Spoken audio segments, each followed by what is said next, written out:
But there are some things working in China's favour as well. Normally when we consider debt on a personal level, we consider two ratios. Debt to income, which is roughly analogous to debt to GDP, and also debt versus assets. Someone with $1 million in debt and a very low income might look like they are in trouble, but if they have $5 million in assets, they're probably going to be just fine.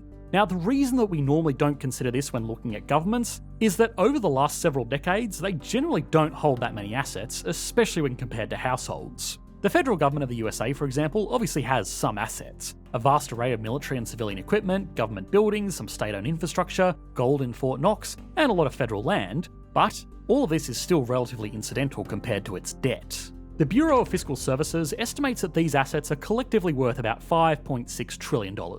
So yeah, not nothing, but not really enough to put a meaningful dent in the $30 trillion worth of debt and $15 trillion worth of unfunded commitments, which means the US government has a net worth of around negative $40 trillion. The other thing is that a lot of these assets are not exactly liquid.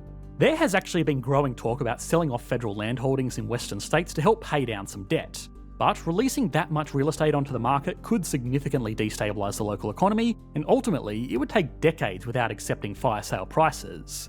Beyond that, clearly the USA has a lot less interest in selling something like an aircraft carrier or a B-2 bomber, as a completely random example and not something I had to include for the algorithm.